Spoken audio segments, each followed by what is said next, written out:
Standing here, I reminisce about days gone by and how I came to live in this part of the world. While I discovered the pleasures of tropical living rather early in my life, the affliction never let go. My story is not unlike the hundreds or maybe thousands who came before me, who found their own pathways to their chosen paradise.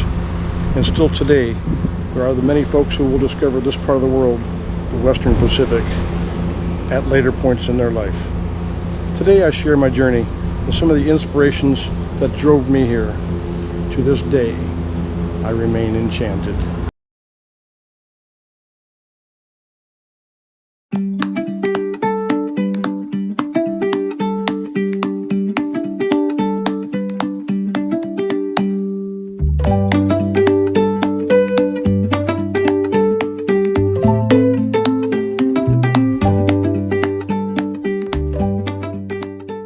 I always wanted to live on a tropical island.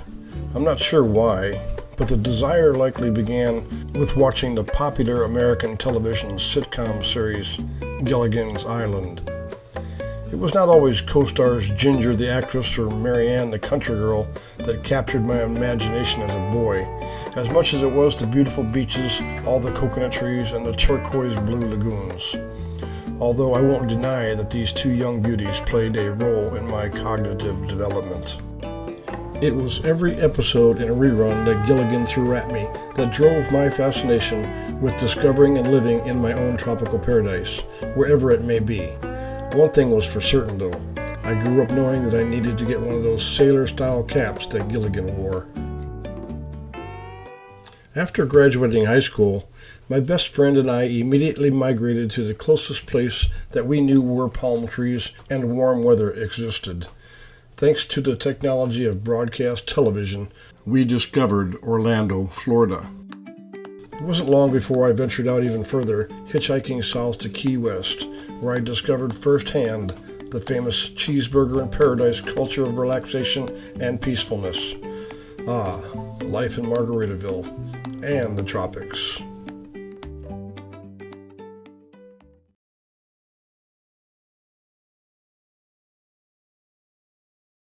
I quickly learned, however, that without money and some form of sustenance, I was destined to return home to reality, the now even more dreaded snowbelt of north central Illinois, where I knew my fate was to live out the rest of my life between a bean field and a corn stalk.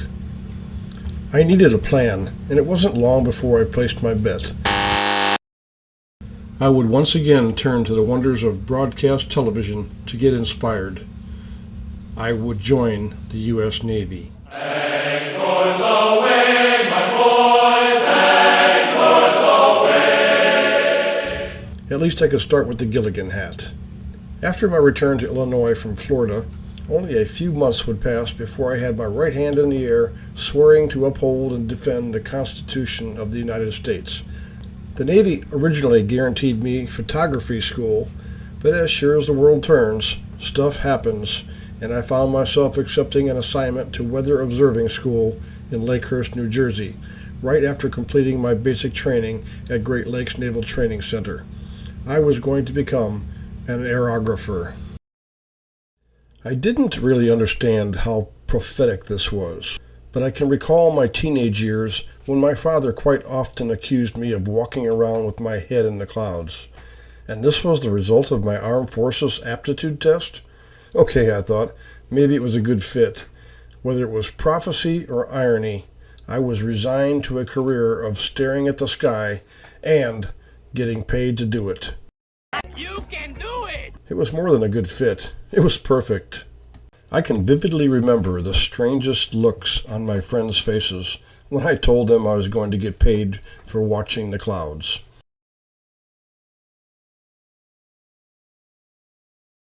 And it just kept getting better as my first set of orders after weather observing school landed me in Guam, USA, where America's day begins.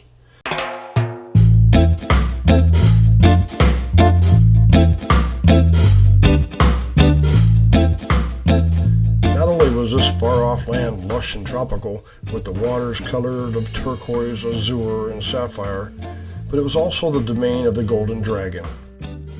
beautiful beaches, coral reefs, coconut trees, and the Asian fiesta. Many, many fiestas.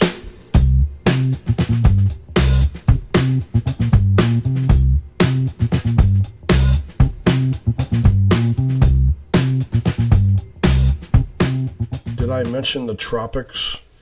It was to be my cheeseburger in paradise destiny. It was as though I had hit the lotto, about 15 years before the first lotto drawing was ever held. Life just couldn't get any better than this, I thought. When I landed on Guam at the ripe old age of 19, I found myself privileged to be working at a really cool job in one of the largest computer centers in the Eastern Hemisphere at the U.S. Navy's Fleet Weather Center. Living in paradise was just a side benefit now. 8 of the next 12 years found me living, working, or traveling between the 180th meridian and the Indian Ocean, mostly under the tropical sun that seemed to always follow me. From Guam to the Philippines, Singapore and Hong Kong, to Diego Garcia, and from Australia to Japan and the Persian Gulf. It was in the Philippines in 1984 where I met my match, and we were married 2 years later. As everybody's roadmap in life consists of funky twists and turns, You're going the wrong way! He says we're going the wrong way! Oh, he's drunk. How would he know where we're going? mine was no different. The bulk of my non-government sponsored lifestyle after the Navy found me and my bride living and working on the U.S. mainland. Like many others during the latter half of the new millennium's first decade, we had been sucked into the working class rut of a work-to-survive lifestyle scheme, all the while being witness to a slow and protracted demise of American culture and the once powerful American middle class.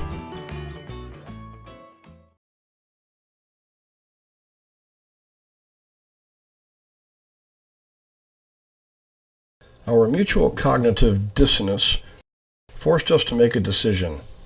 Either we work to live and take our chances with a late retirement, or we could make a run for it back to the tropics, where we could relax and live life to its fullest. Our choices were to continue with working hard to pay bills, shelling out money to insurance companies and taxes, pay ever-increasing costs of living, live with increased regulations, live with more healthcare complexities, experience the erosion of individual liberties and loss of personal freedoms, live life filled with stress. Or we could retire in the Philippines and join the wife's family, have no house payment, no bills, or pay taxes. We could live with little or no stress. We could experience more beaches and coconut trees than Gilligan could ever imagine. This was not an arduous decision. Not waste your time in right decisions, wrong decisions.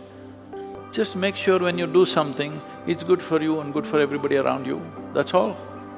Once we gave ourselves the green light, it didn't take me long to pack my complete wardrobe of shorts, t-shirts, and flip-flops. Like a true sailor, I was ready to get underway on a moment's notice. And believe it or not, I still had my Gilligan's hat. It was in 2007 that we purchased a corner lot in a small fishing village just outside Calbayog City on the island of Samar. Construction began a couple years later and continued through 2012 when we made a scouting trip to inspect the property. The house was almost closed up at this point, and we were inspired to retire earlier than we originally planned. Our retirement focus was then easily shifted from planning to the execution stage. I love it when a plan comes together. To liquidate and minimalize was now our goal.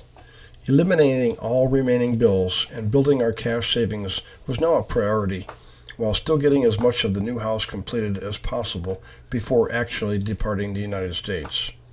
Shortly after selling our Mississippi home of nearly 18 years, we found a temporary rental where we stayed for about 4 months until we liquidated all remaining assets and sold all the personal items that we chose not to ship to the Philippines. When we were down to just our suitcases, 2 cats, and our bank account, we departed, and we've never looked back.